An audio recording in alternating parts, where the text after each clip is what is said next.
The Listening To presents Not the Headlines Extra. We hear a lot of accusations of racism in the news today, mostly from the left, accusing people on the right of systemic racism and discrimination. While systemic racism is a mostly imagined phenomena, there is the occasional social media video of some white person, usually a woman, who comes unhinged on someone for whatever reason, and her prejudices come pouring out in the form of derogatory words. It's sad to think there are still people in American society who can't avoid lumping certain kinds of people together and assuming they're all alike.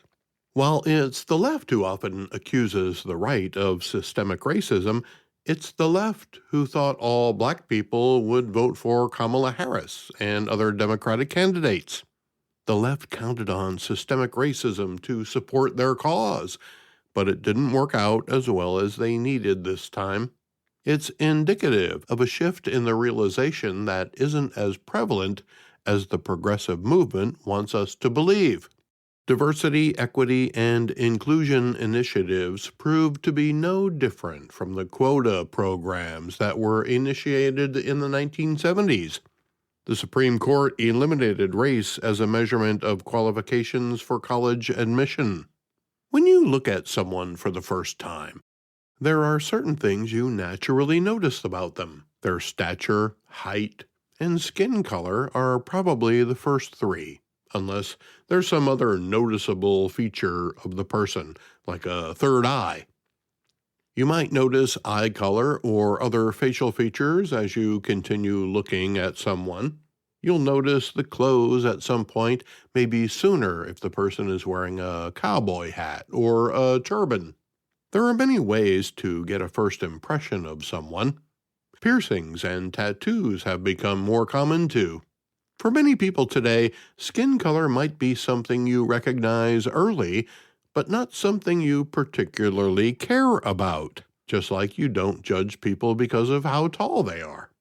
Unless a person is so tall that they spent their entire adult life banging their heads on door frames, you probably don't take height into consideration when forming an opinion about the person's personality, or if you like them, or if you think they're smart. All of that will be revealed, but you can't tell from a person's height or skin color or eye color or the color of their car. We're really all the same. Unless you're a woman named Muni Long. Because for Muni Long, the only thing that matters is skin color, and she has an aversion to doing nice things for people who don't have the same kind of skin as hers. You may have noticed that I didn't say the same kind of skin color. That wasn't by accident.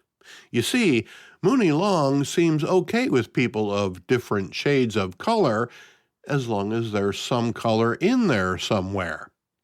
It seems the Grammy-winning artist was asked by record company executives if she would want to write songs for other artists on the label's roster. It's not an unusual request. In fact, many would consider it an opportunity, if not an outright compliment. Writing songs for other artists have made many people very successful. Many songs were more successful when performed by someone other than the writer. To have your songwriting talents recognized by a record company might be a real feather in someone's cap. But Muni Long turned down the offer to write songs for other artists when she saw the color of the other singer's skin. She refused to write songs for what she called non-melanated artists. In simpler terms, the black woman refused to write songs for white people. But by saying non-melanated makes it the most racist and bigoted statement I've heard this year. This woman clearly stated race as her reason for her decision, and her obvious disdain for the opportunity because of the race of the other people is the very definition of bigotry. Ironically, Muni Long has a lot of issues with identity. She can't even acknowledge her own. The story on TMZ points out that Long was also triggered when a record company executive asked her to reach into her Priscilla Renea vault. She objected to being called by what the author of the story called her government name, or what the rest of us would think of as the name her parents gave her.